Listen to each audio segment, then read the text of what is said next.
The Eyes by Edith Wharton. We had been put in the mood for ghosts that evening, after an excellent dinner at our old friend Colwyn's, by a tale of Fred Murchard's, the narrative of a strange personal visitation. Seen through the haze of our cigars and by the drowsy gleam of a coal fire, Colwyn's library, with its oak walls and dark old bindings, made a good setting for such avocations, and ghostly experiences at first hand being, after Murchard's opening, the only kind acceptable to us, we proceeded to take stock of our group and tax each member for a contribution. There were 8 of us, and 7 contrived, in a manner more or less adequate, to fulfill the condition imposed. It surprised us all to find that we could muster such a show of supernatural impressions, for none of us, excepting Murchard himself and young Phil Frenham, whose story was the slightest of the lot, had the habit of sending our souls into the invisible, so that on the whole we had every reason to be proud of our 7 exhibits, and none of us would have dreamed of expecting an 8th from our host. Our old friend, Mr. Andrew Colwyn, who had sat back in his armchair, listening and blinking through the smoke circles with the cheerful tolerance of a wise old idol, was not the kind of man likely to be favored with such contacts, though he had imagination enough to enjoy, without envying, the superior privileges of his guests. By age and by education he belonged to the stout positivist tradition, and his habit of thought had been formed in the days of the epic struggle between physics and metaphysics. But he had been, then and always, essentially a spectator, a humorous, detached observer of the immense, muddled variety show of life, slipping out of his seat now and then for a brief dip into the convivialities at the back of the house, but never, as far as one knew, showing the least desire to jump on the stage and do a turn. Among his contemporaries there lingered a vague tradition of his having, at a remote period and in a romantic clime, been wounded in a duel, but this legend no more tallied with what we younger men knew of his character than my mother's assertion that he had once been a charming little man with nice eyes corresponded to any possible reconstitution of his physiognomy. "He never can have looked anything but a bundle of sticks," Murchard had once said of him. "Or a phosphorescent log, rather," someone else amended, and we recognized the happiness of this description of his small, squat trunk with the red blink of the eyes in a face like mottled bark. He had always been possessed of a leisure which he had nursed and protected instead of squandering it in vain activities. His carefully guarded hours had been devoted to the cultivation of a fine intelligence and a few judiciously chosen habits, and none of the disturbances common to human experience seemed to have crossed his sky. Nevertheless, his dispassionate survey of the universe had not raised his opinion of that costly experiment, and his study of the human race seemed to have resulted in the conclusion that all men were superfluous and women necessary only because someone had to do the cooking. On the importance of this point his convictions were absolute, and gastronomy was the only science which he revered as a dogma. It must be owned that his little dinners were a strong argument in favor of this view, besides being a reason, though not the main one, for the fidelity of his friends. Mentally, he exercised a hospitality less seductive, but no less stimulating. His mind was like a forum or some open meeting place for the exchange of ideas, somewhat cold and draughty, but light, spacious, and orderly, a kind of academic grove from which all the leaves have fallen. In this privileged area a dozen of us were wont to stretch our muscles and expand our lungs, and as if to prolong as much as possible the tradition of what we felt to be a vanishing institution, 1 or 2 neophytes were now and then added to our band. Young Phil Frenham was the last and the most interesting of these recruits, and a good example of Murchard's somewhat morbid assertion that our old friend liked 'em juicy. It was indeed a fact that Colwyn, for all his dryness, specially tasted the lyric qualities in youth, As he was far too good an Epicurean to nip the flowers of soul which he gathered for his garden, his friendship was not a disintegrating influence. On the contrary, it forced the young idea to robuster bloom. And in Phil Frenham he had a good subject for experimentation. The boy was really intelligent, and the soundness of his nature was like the pure paste under a fine glaze. Colwyn had fished him out of a fog of family dullness and pulled him up to a peak in Darien, and the adventure hadn't hurt him a bit. Indeed, the skill with which Colwyn had contrived to stimulate his curiosities without robbing them of their bloom of awe seemed to me a sufficient answer to Murchard's ogreish metaphor. There was nothing hectic in Frenham's efflorescence, and his old friend had not laid even a fingertip on the sacred stupidities. One wanted no better proof of that than the fact that Frenham still reverenced them in Colwyn. "There's a side of him you fellows don't see. I believe that story about the duel," he declared, and it was of the very essence of this belief that it should impel him, just as our little party was dispersing, to turn back to our host with the joking demand, "And now you've got to tell us about your ghost." The outer door had closed on Murchard and the others. Only Frenham and I remained, and the devoted servant who presided over Colwyn's destinies, having brought a fresh supply of soda water, had been laconically ordered to bed. Colwyn's sociability was a night-blooming flower, and we knew that he expected the nucleus of his group to tighten around him after midnight. But Frenham's appeal seemed to disconcert him comically, and he rose from the chair in which he had just reseated himself after his farewells in the hall. "My ghost?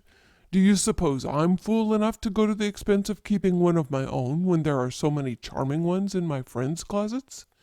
Take another cigar," he said, revolving toward me with a laugh. Frenham laughed too, pulling up his slender height before the chimney-piece as he turned to face his short, bristling friend. "Oh," he said, "you'd never be content to share if you met one you really liked." Colwyn had dropped back into his armchair, his shock head embedded in the hollow of worn leather, his little eyes glimmering over a fresh cigar. "Liked? Liked? Good Lord," he growled. "Ah, you have, then!" Frenham pounced on him in the same instant, with a side glance of victory at me, but Colwyn cowered gnome-like among his cushions, dissembling himself in a protective cloud of smoke. "What's the use of denying it? You've seen everything, so of course you've seen a ghost," his young friend persisted, talking intrepidly into the cloud. "Or if you haven't seen one, it's only because you've seen two." The form of the challenge seemed to strike our host. He shot his head out of the mist with a queer tortoise-like motion he sometimes had, and blinked approvingly at Frenham. "That's it," he flung at us on a shrill jerk of laughter. "It's only because I've seen two." The words were so unexpected that they dropped down and down into a deep silence, while we continued to stare at each other over Colwyn's head, and Colwyn stared at his ghosts. At length Frenham, without speaking, threw himself into the chair on the other side of the hearth, and leaned forward with his listening smile. Part 2. "Oh, of course they're not show ghosts. A collector wouldn't think anything of them. Don't let me raise your hopes. Their one merit is their numerical strength, the exceptional fact of their being two. But as against this, I am bound to admit that at any moment I could probably have exercised them both by asking my doctor for a prescription or my oculist for a pair of spectacles, only, as I never could make up my mind whether to go to the doctor or the oculist, whether I was afflicted by an optical or a digestive delusion, I left them to pursue their interesting double life, though at times they made mine exceedingly uncomfortable. Yes, uncomfortable, and you know how I hate to be uncomfortable. But it was part of my stupid pride, when the thing began, not to admit that I could be disturbed by the trifling matter of seeing two. And then I'd no reason, really, to suppose I was ill. As far as I knew, I was simply bored, horribly bored. But it was part of my boredom, I remember, that I was feeling so uncommonly well and didn't know how on earth to work off my surplus energy. I had come back from a long journey down to South America and Mexico, and had settled down for the winter near New York with an old aunt who had known Washington Irving and corresponded with N.P. Willis. She lived not far from Irvington, in a damp Gothic villa overhung by Norway spruces and looking exactly like a memorial emblem done in hair. Her personal appearance was in keeping with this image, and her own hair, of which there was little left, might have been sacrificed to the manufacture of the emblem.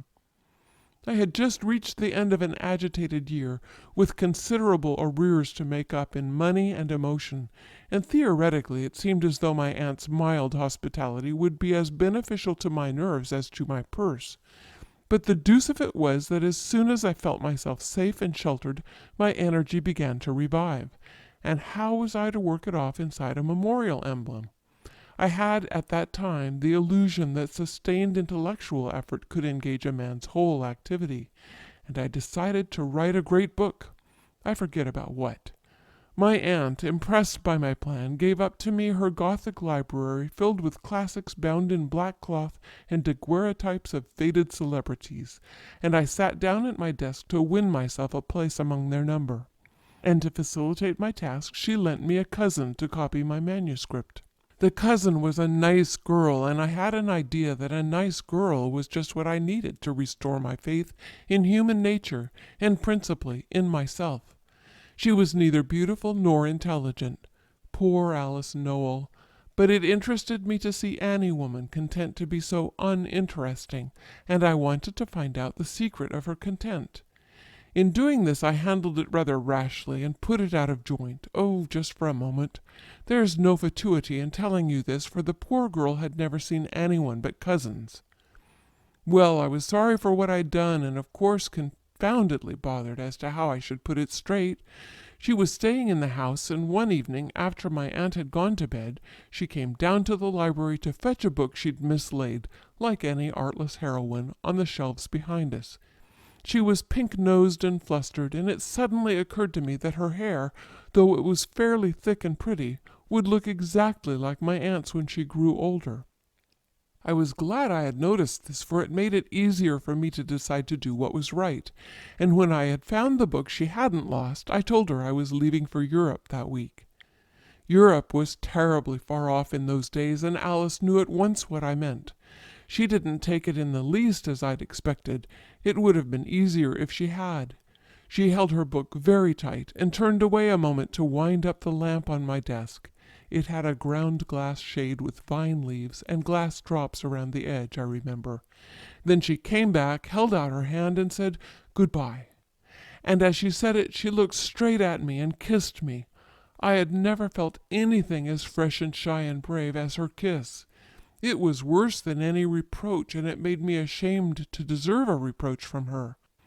I said to myself, I'll marry her, and when my aunt dies, she'll leave us this house, and I'll sit here at the desk and go on with my book, and Alice will sit over there with her embroidery and look at me as she's looking now, and life will go on like that for any number of years. The prospect frightened me a little, but at the time it didn't frighten me as much as doing anything to hurt her. And 10 minutes later she had my seal ring on her finger and my promise that when I went abroad she should go with me. You'll wonder why I'm enlarging on this incident.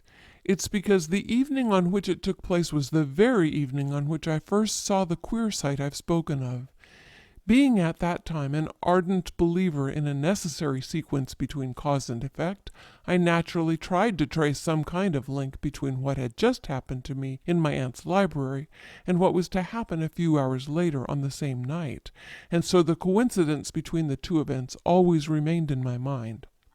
I went up to bed with rather a heavy heart, for I was bowed under the weight of the first good action I had ever consciously committed. And young as I was, I saw the gravity of my situation. Don't imagine from this that I had hitherto been an instrument of destruction. I had been merely a harmless young man who had followed his bent and declined all collaboration with Providence. Now I had suddenly undertaken to promote the moral order of the world, and I felt a good deal like the trustful spectator who has given his gold watch to the conjurer and doesn't know in what shape he'll get it back when the trick is over. Still, a glow of self-righteousness tempered my fears, and I said to myself as I undressed that when I'd got used to being good, it probably wouldn't make me as nervous as it did at the start. And by the time I was in bed and had blown out my candle, I felt that I really was getting used to it, and that as far as I'd got, it was not unlike sinking down into one of my aunt's very softest wool mattresses. I closed my eyes on this image, and when I opened them it must have been a good deal later, for my room had grown cold and intensely still. I was waked by the queer feeling we all know, the feeling that there was something in the room that hadn't been there when I fell asleep. I sat up and strained my eyes into the darkness. The room was pitch black, and at first I saw nothing, but gradually a vague glimmer at the foot of the bed turned into two eyes staring back at me.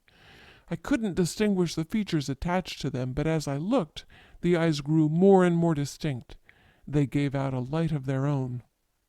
The sensation of being thus gazed at was far from pleasant, and you might suppose that my first impulse would have been to jump out of bed and hurl myself on the invisible figure attached to the eyes. But it wasn't. My impulse was simply to lie still, and I can't say whether this was due to an immediate sense of the uncanny nature of the apparition, to the certainty that if I did jump out of bed I should hurl myself on nothing, or merely to the benumbing effect of the eyes themselves. They were the very worst eyes I've ever seen, a man's eyes, but what a man! My first thought was that he must be frightfully old. The orbits were sunk, and the thick red-lined lids hung over the eyeballs like blinds of which the cords are broken. One lid drooped a little lower than the other, with the effect of a crooked leer, and between these folds of flesh, with their scant bristle of lashes, the eyes themselves, small glassy discs with an agate-like rim, looked like sea pebbles in the grip of a starfish. But the age of the eyes was not the most unpleasant thing about them. What turned me sick was their expression of vicious security. I don't know how else to describe the fact that they seemed to belong to a man who had done a lot of harm in his life, but had always kept just inside the danger lines. They were not the eyes of a coward, but of someone much too clever to take risks, and my gorge rose at their look of base astuteness. Yet even that wasn't the worst, for as we continued to scan each other, I saw in them a tinge of derision, and felt myself to be its object. At that I was seized by an impulse of rage that jerked me to my feet and pitched me straight at the unseen figure, but of course there wasn't any figure there, and my fist struck at emptiness. Ashamed and cold, I groped about for a match and lit the candles. The room looked just as usual, as I had known it would, and I crawled back to bed and blew out the lights. As soon as the room was dark again, the eyes reappeared, and I now applied myself to explaining them on scientific principles. At first I thought the illusion might have been caused by the glow of the last embers in the chimney, but the fireplace was on the other side of my bed, and so placed that the fire could not be reflected in my toilet glass, which was the only mirror in the room. Then it struck me that I might have been tricked by the reflection of the embers in some polished bit of wood or metal, and though I couldn't discover any object of the sort in my line of vision, I got up again, groped my way to the hearth, and covered what was left of the fire. But as soon as I was back in bed, the eyes were back at its foot. They were an hallucination then, that was plain, but the fact that they were not due to any external dupery didn't make them a bit pleasanter. For if they were a projection of my inner consciousness, what the deuce was the matter with that organ? I had gone deeply enough into the mystery of morbid pathological states to picture the conditions under which an exploring mind might lay itself open to such a midnight admonition, but I couldn't fit it to my present case. I had never felt more normal mentally and physically, and the only unusual fact in my situation, that of having assured the happiness of an amiable girl, did not seem of a kind to summon unclean spirits about my pillow. But there were the eyes still looking at me. I shut mine and tried to evoke a vision of Alice Noel's. They were not remarkable eyes, but they were as wholesome as fresh water, and if she had had more imagination or longer lashes, their expression might have been interesting. As it was, they did not prove very efficacious, and in a few moments I perceived that they had mysteriously changed into the eyes at the foot of the bed. It exasperated me more to feel these glaring at me through my shut lids than to see them, and I opened my eyes again and looked straight into their hateful stare. And so it went on all night. I can't tell you what that night was like, nor how long it lasted. Have you ever lain in bed, hopelessly wide awake, and tried to keep your eyes shut, knowing that if you opened them you'd see something you dreaded and loathed? It sounds easy, but it's devilishly hard. Those eyes hung there and drew me. I had the vertige de l'abîme, and their red lids were the edge of my abyss. I had known nervous hours before, hours when I'd felt the wind of danger on my neck, but never this kind of strain. It wasn't that the eyes were awful. They hadn't the majesty of the powers of darkness, but they had, how shall I say, a physical effect that was the equivalent of a bad smell. Their look left a smear like a snail's, and I didn't see what business they had with me, anyhow, and I stared and stared, trying to find out. I don't know what effect they were trying to produce, but the effect they did produce was that of making me pack my portmanteau and bolt to town early the next morning. I left a note for my aunt, explaining that I was ill and had gone to see my doctor, and as a matter of fact I did feel uncommonly ill. The night seemed to have pumped all the blood out of me. But when I reached town I didn't go to the doctor's. I went to a friend's rooms and threw myself on a bed and slept for 10 heavenly hours. When I awoke it was the middle of the night, and I turned cold at the thought of what might be waiting for me. I sat up, shaking, and stared into the darkness, but there wasn't a break in its blessed surface, and when I saw that the eyes were not there, I dropped back into another long sleep. I had left no word for Alice when I fled, because I meant to go back the next morning, but the next morning I was too exhausted to stir. As the day went on, the exhaustion increased instead of wearing off like the fatigue left by an ordinary night of insomnia. The effect of the eyes seemed to be cumulative, and the thought of seeing them again grew intolerable. For 2 days I fought my dread, and on the third evening I pulled myself together and decided to go back the next morning. I felt a good deal happier as soon as I'd decided, for I knew that my abrupt disappearance and the strangeness of my not writing must have been very distressing to poor Alice. I went to bed with an easy mind and fell asleep at once, but in the middle of the night I woke and there were the eyes. Well, I simply couldn't face them, and instead of going back to my aunt's, I bundled a few things into a trunk and jumped aboard the first steamer for England. I was so dead tired when I got on board that I crawled straight into my berth and slept most of the way over. And I can't tell you the bliss it was to wake from those long, dreamless stretches and look fearlessly into the dark, knowing that I shouldn't see the eyes. I stayed abroad for a year, and then I stayed for another, and during that time I never had a glimpse of them. That was enough reason for prolonging my stay if I'd been on a desert island. Another was, of course, that I had perfectly come to see, on the voyage over, the complete impossibility of my marrying Alice Noel. The fact that I had been so slow in making this discovery annoyed me and made me want to avoid explanations. The bliss of escaping at one stroke from the eyes and from this other embarrassment gave my freedom an extraordinary zest, and the longer I savored it, the better I liked its taste. The eyes had burned such a hole in my consciousness that for a long time I went on puzzling over the nature of the apparition and wondering if it would ever come back. But as time passed, I lost this dread and retained only the precision of the image. Then that faded in its turn. The second year found me settled in Rome, where I was planning, I believe, to write another great book, a definitive work on Etruscan influences in Italian art. At any rate, I'd found some pretext of the kind for taking a sunny apartment in the Piazza di Spagna and dabbling about in the Forum, and there one morning a charming youth came to me. As he stood there in the warm light, slender and smooth and hyacinthine, he might have stepped from a ruined altar, one to Antinous, say, but he'd come instead from New York with a letter from, of all people, Alice Noel. The letter, the first I'd had from her since our break, was simply a line introducing her young cousin, Gilbert Noyes, and appealing to me to befriend him. It appeared, poor lad, that he had talent and wanted to write, and an obdurate family having insisted that his calligraphy should take the form of double entry, Alice had intervened to win him 6 months' respite, during which he was to travel abroad on a meagre pittance and somehow prove his ability to increase it by his pen. The quaint conditions of the test struck me first. It seemed about as conclusive as a medieval ordeal. Then I was touched by her having sent him to me. I had always wanted to do her some service, to justify myself in my own eyes, rather than hers, and here was a beautiful occasion. I imagine it's safe to lay down the general principle that predestined geniuses don't, as a rule, appear before one in the spring sunshine of the Forum, looking like one of its banished gods. At any rate, poor Noyes wasn't a predestined genius, but he was beautiful to see and charming as a comrade. It was only when he began to talk literature that my heart failed me. I knew all the symptoms so well, the things he had in him and the things outside him that impinged. There's the real test, after all.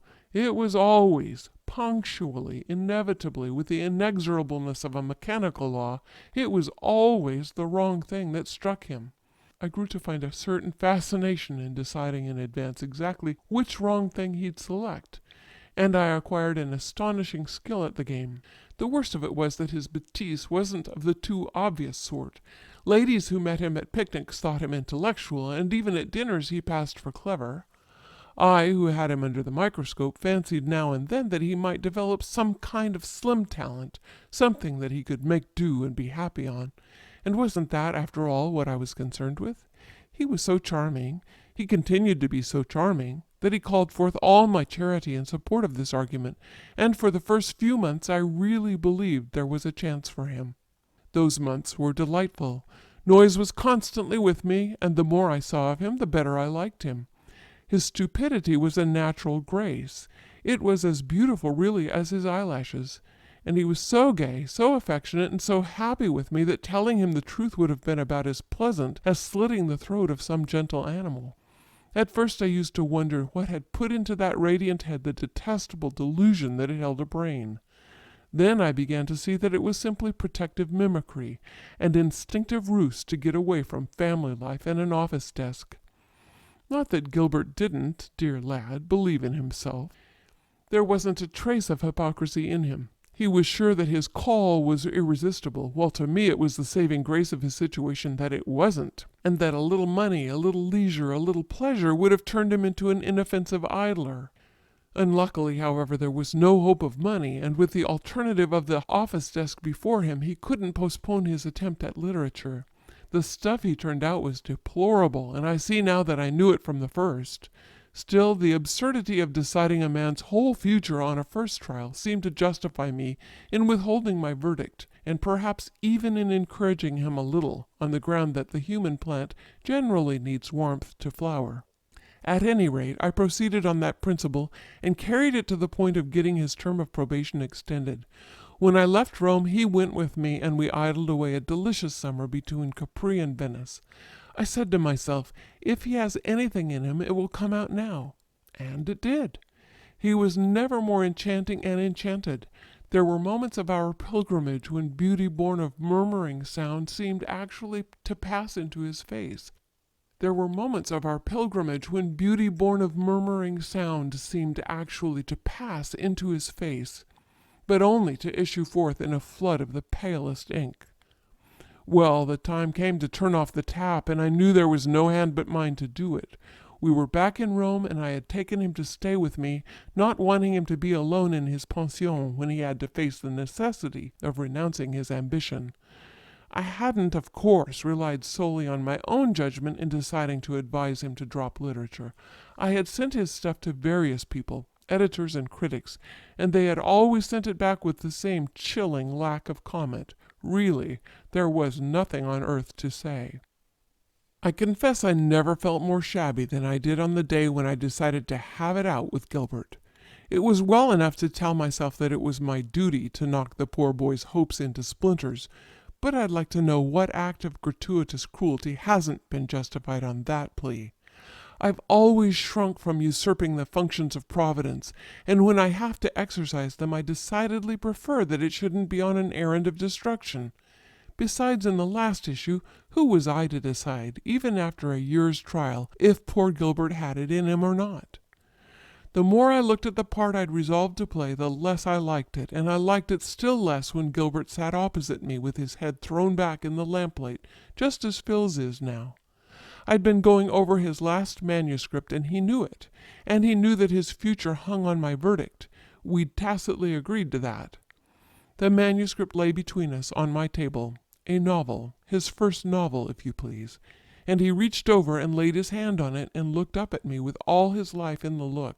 I stood up and cleared my throat, trying to keep my eyes away from his face and on the manuscript. "The fact is, my dear Gilbert," I began.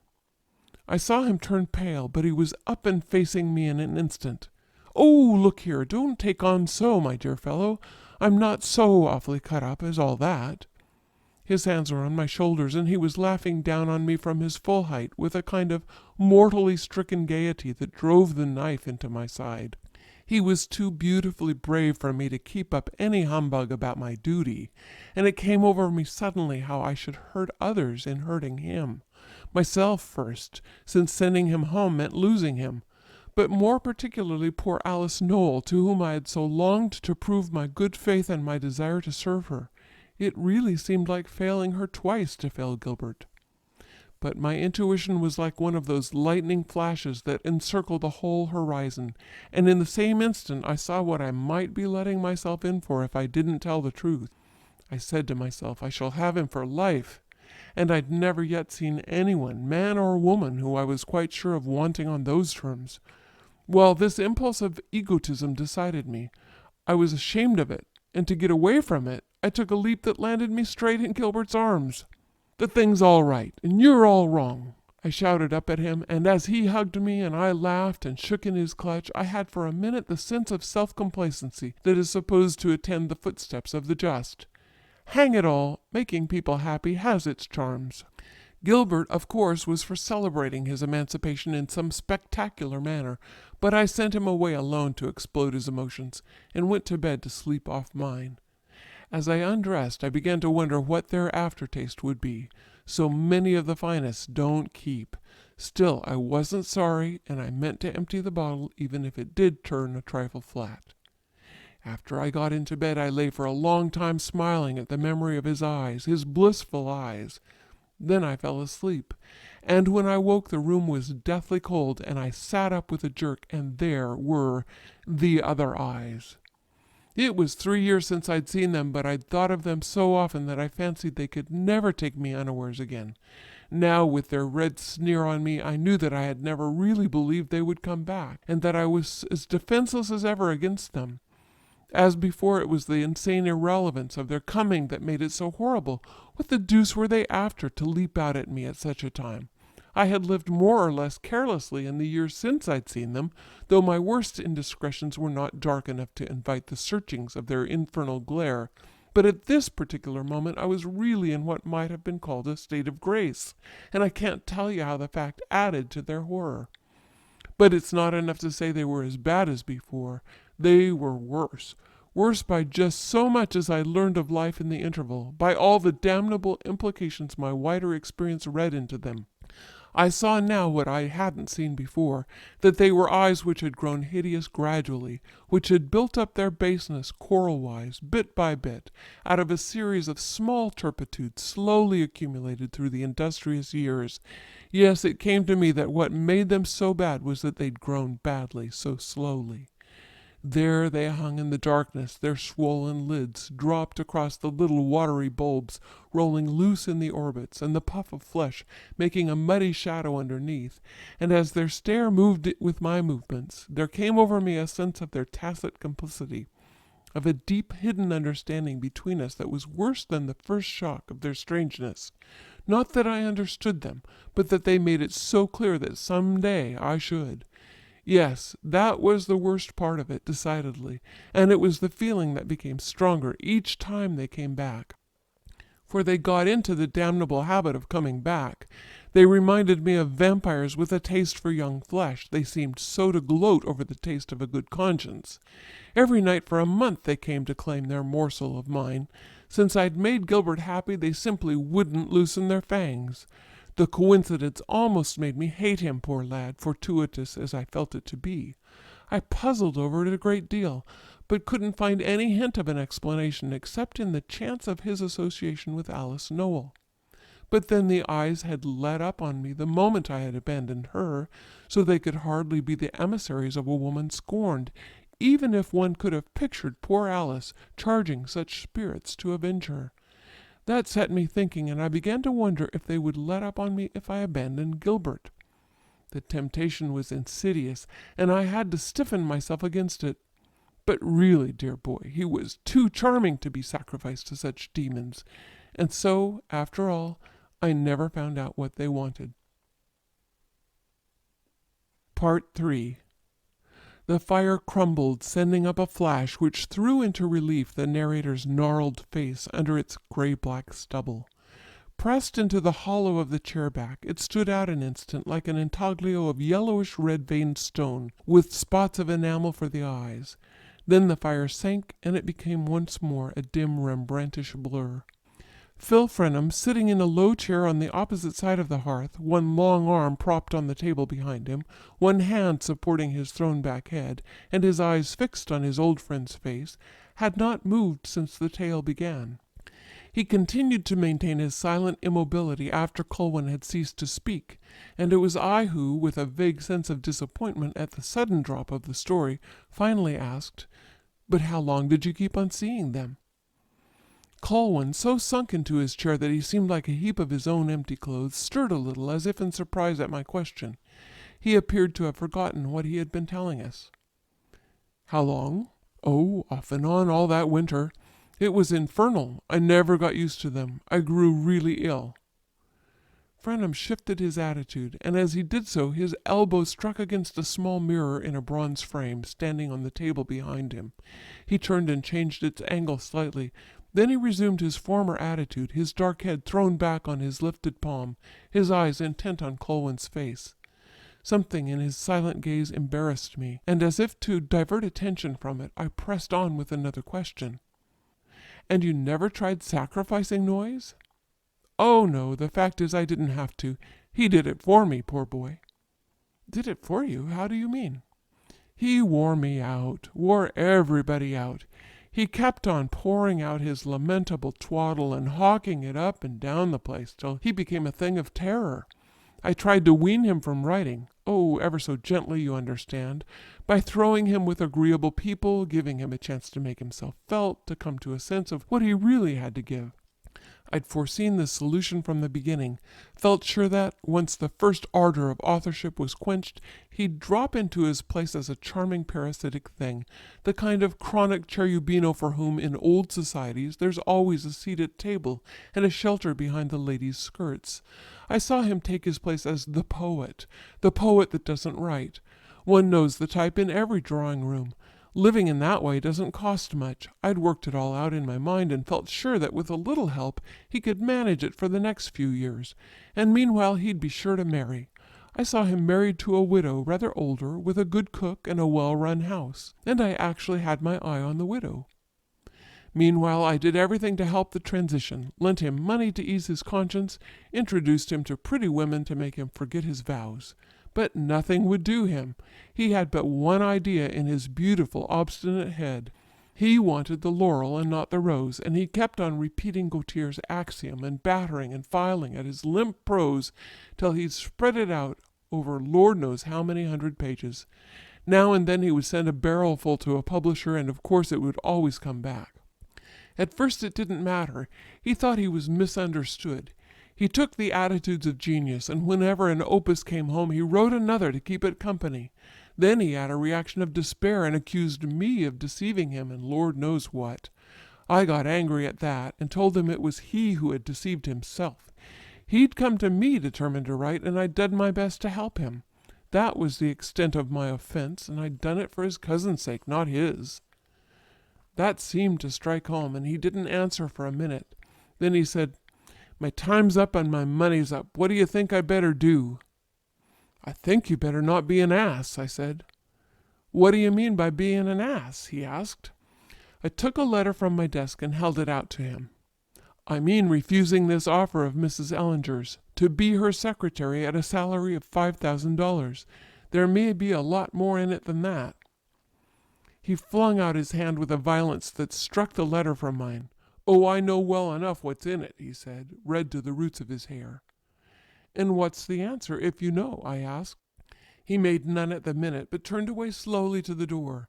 There, with his hand on the threshold, he stopped to say, almost under his breath, "Then you really think my stuff's no good?" I was tired and exasperated, and I laughed. I don't defend my laugh. It was in wretched taste. But I must plead in extenuation that the boy was a fool and that I'd done my best for him. I really had. He went out of the room, shutting the door quietly after him. That afternoon I left for Frascati, where I'd promised to spend the Sunday with some friends.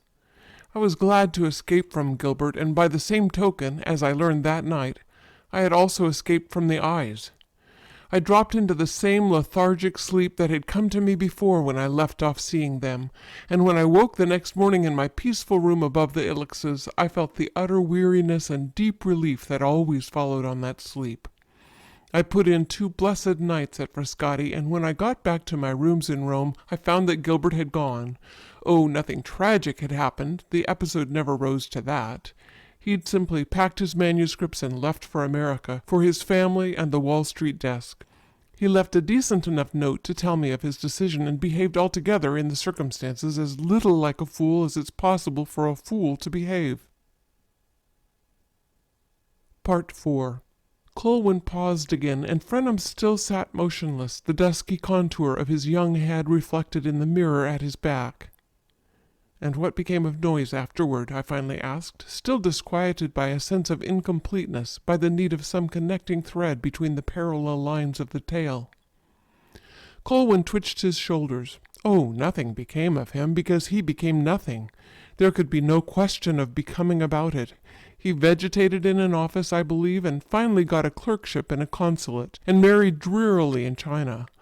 I saw him once in Hong Kong years afterward. He was fat and hadn't shaved. I was told he drank. He didn't recognize me." "And the eyes?" I asked, after another pause, which Frenham's continued silence made oppressive. Colwyn, stroking his chin, blinked at me meditatively through the shadows. "I never saw them after my last talk with Gilbert. Put 2 and 2 together if you can. For my part, I haven't found the link." He rose, his hands in his pockets, and walked stiffly over to the table on which reviving drinks had been set out. "You must be parched after this dry tale. Here, help yourself, my dear fellow. Here, Phil." He turned back to the hearth. Frenham made no response to his host's hospitable summons. He still sat in his low chair without moving, but as Colwyn advanced toward him, their eyes met in a long look, after which the young man, turning suddenly, flung his arms across the table behind him and dropped his face upon them. Colwyn, at the unexpected gesture, stopped short, a flush on his face. "Phil, what the deuce? Why, have the eyes scared you? My dear boy, my dear fellow, I never had such a tribute to my literary ability, never." He broke into a chuckle at the thought, and halted on the hearthrug, his hands still in his pockets, gazing down at the youth's bowed head. Then, as Frenham still made no answer, he moved a step or 2 nearer. "Cheer up, my dear Phil. It's years since I've seen them. Apparently I've done nothing lately bad enough to call them out of chaos. Unless my present evocation of them has made you see them, which would be their worst stroke yet." His bantering appeal quivered off into an uneasy laugh, and he moved still nearer, bending over Frenham and laying his gouty hands on the lad's shoulders. "Phil, my dear boy, really, what's the matter? Why don't you answer? Have you seen the eyes?" Frenham's face was still hidden, and from where I stood behind Colwyn I saw the latter, as if under the rebuff of this unaccountable attitude, draw back slowly from his friend. As he did so, the light of the lamp on the table fell full on his congested face, and I caught its reflection in the mirror behind Frenham's head. Colwyn saw the reflection also. He paused, his face level with the mirror, as if scarcely recognizing the countenance in it as his own. But as he looked, his expression gradually changed, and for an appreciable space of time he and the image in the glass confronted each other with a glare of slowly gathering hate. Then Colwyn let go of Frenham's shoulders and drew back a step. Frenham, his face still hidden, did not stir. On the River by Guy de Maupassant. I rented a little country house last summer on the banks of the Seine, several leagues from Paris, and went out there to sleep every evening. After a few days I made the acquaintance of one of my neighbors, a man between 30 and 40, who certainly was the most curious specimen I ever met. He was an old boating man, and crazy about boating. He was always beside the water, on the water, or in the water. He must have been born in a boat, and he will certainly die in a boat at the last. One evening as we were walking along the banks of the Seine, I asked him to tell me some stories about his life on the water. The good man at once became animated, his whole expression changed. He became eloquent, almost poetical. There was in his heart one great passion, an absorbing, irresistible passion, the river. "Ah," he said to me, "how many memories I have, connected with that river that you see flowing beside us. You people who live in streets know nothing about the river. But listen to a fisherman as he mentions the word. To him it is a mysterious thing, profound, unknown, a land of mirages and phantasmagoria, where one sees by night things that do not exist, hears sounds that one does not recognize, trembles without knowing why, as in passing through a cemetery. And it is, in fact, the most sinister of cemeteries, one in which one has no tomb. The land seems limited to the river boatman, and on dark nights, when there is no moon, the river seems limitless. A sailor has not the same feeling for the sea. It is often remorseless and cruel, it is true, but it shrieks, it roars. It is honest, the great sea, while the river is silent and perfidious. It does not speak.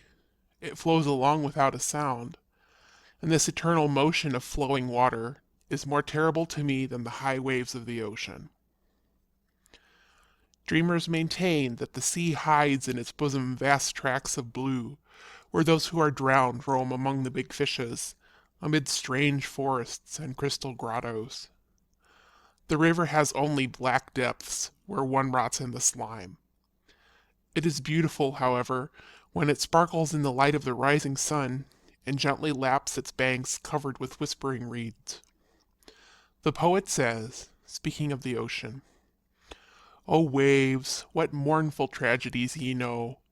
Deep waves, the dread of kneeling mothers' hearts! Ye tell them to each other as ye roll on flowing tide, and this it is that gives the sad, despairing tones unto your voice, as ye roll at eve by mounting tide." Well, I think that the stories whispered by the slender reeds, with their little soft voices, must be more sinister than the lugubrious tragedies told by the roaring of the waves. But as you have asked for some of my recollections, I will tell you of a singular adventure that happened to me 10 years ago. I was living, as I am now, in Mother Lafon's house, and one of my closest friends, Louis Bernet, who has now given up boating, his low shoes and his bare neck, to go into the Supreme Court, was living in the village of C, 2 leagues further down the river. We dined together every day, sometimes at his house, sometimes at mine. One evening, as I was coming home along, and was pretty tired, rowing with difficulty my big boat, a 12-footer, which I always took out at night, I stopped a few moments to draw breath near the reed-covered point yonder, about 200 meters from the railway bridge. It was a magnificent night. The moon shone brightly, the river gleamed, the air was calm and soft. This peacefulness tempted me. I thought to myself that it would be pleasant to smoke a pipe in this spot. I took up my anchor and cast it into the river.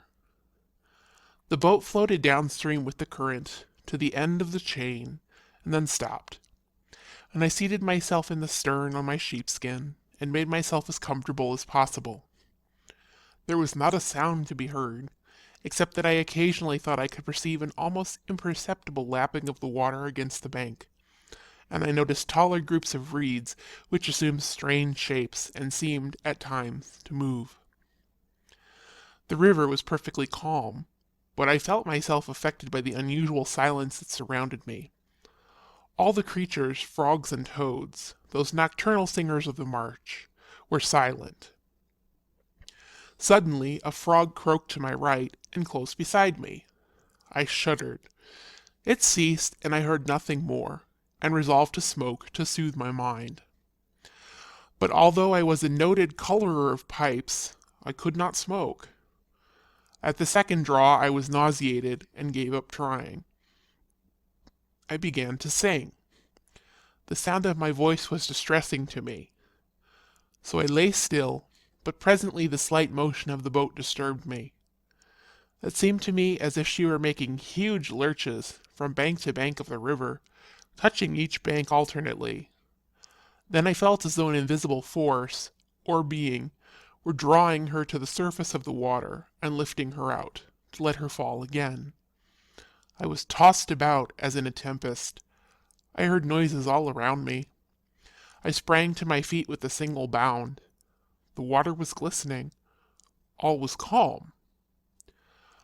I saw that my nerves were somewhat shaky, and I resolved to leave the spot. I pulled the anchor chain, the boat began to move, then I felt a resistance. I pulled harder, the anchor did not come up. It had caught on something at the bottom of the river, and I could not raise it. I began pulling again, but all in vain. Then, with my oars, I turned the boat with its head upstream to change the position of the anchor. It was no use, it was still caught. I flew into a rage and shook the chain furiously. Nothing budged. I sat down, disheartened, and began to reflect on my situation.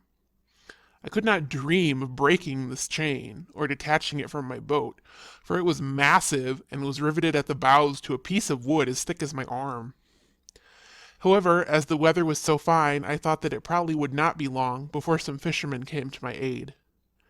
My ill luck had quieted me. I sat down and was able, at length, to smoke my pipe. I had a bottle of rum. I drank 2 or 3 glasses, and was able to laugh at the situation. It was very warm, so that, if need be, I could sleep out under the stars without any great harm. All at once there was a little knock at the side of the boat. I gave a start, and a cold sweat broke out all over me. The noise was, doubtless, caused by some piece of wood borne along by the current. But that was enough, and I again became a prey to a strange nervous agitation. I seized the chain, and tensed my muscles in a desperate effort.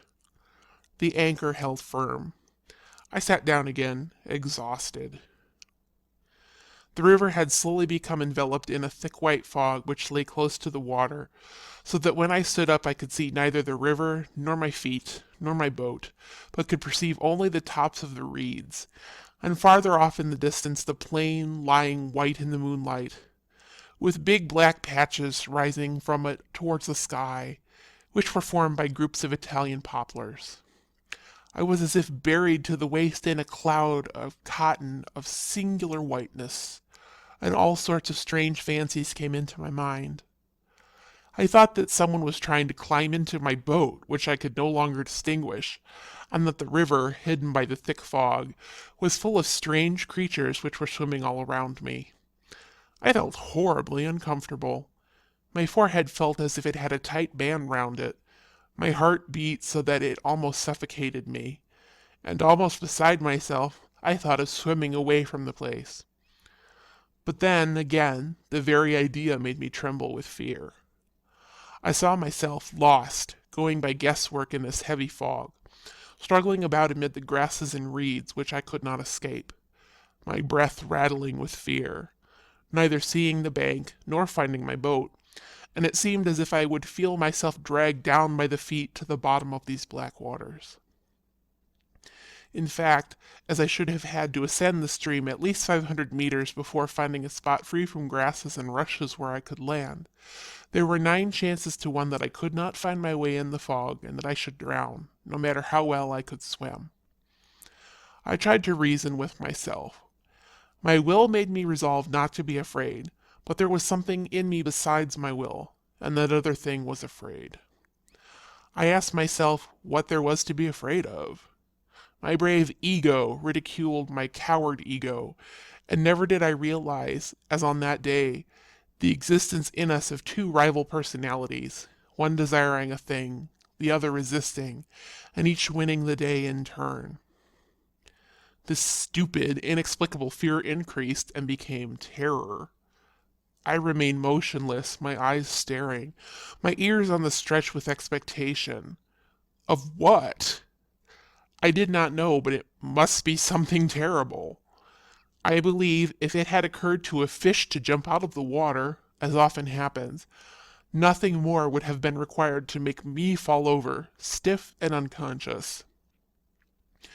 However, by a violent effort, I succeeded in becoming almost rational again. I took up my bottle of rum and took several pulls. Then an idea came to me, and I began to shout with all my might towards all the points of the compass in succession. When my throat was absolutely paralyzed, I listened. A dog was howling at a great distance. I drank some more rum and stretched myself out at the bottom of the boat. I remained there about an hour, perhaps 2, not sleeping, my eyes wide open, with nightmares all about me. I did not dare to rise, and yet I intensely longed to do so. I delayed it from moment to moment. I said to myself, "Come, get up," and I was afraid to move. At last I raised myself with infinite caution, as though my life depended on the slightest sound that I might make, and looked over the edge of the boat.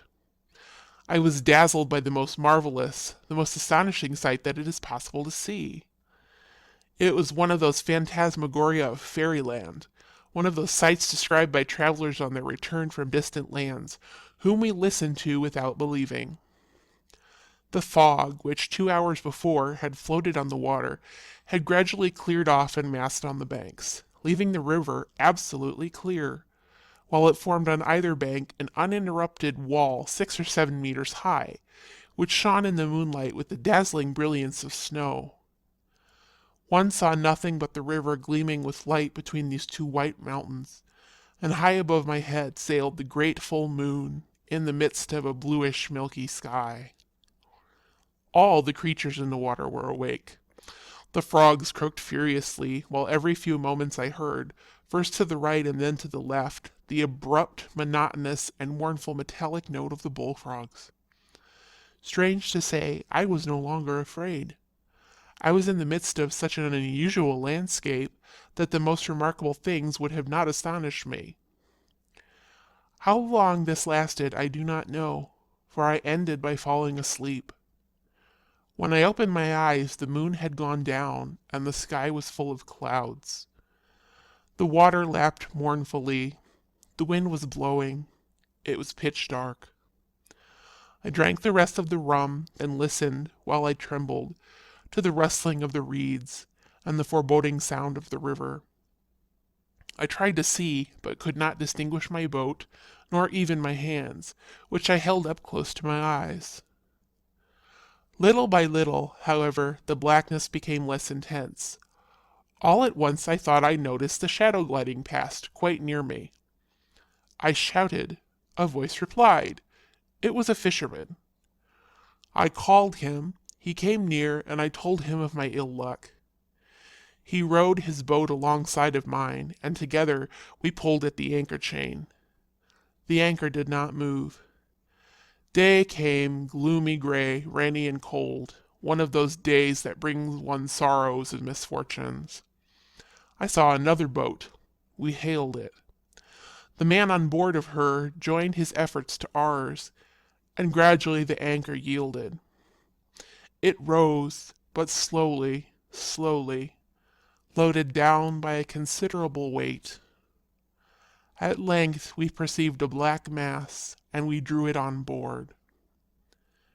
It was the corpse of an old woman with a big stone round her neck.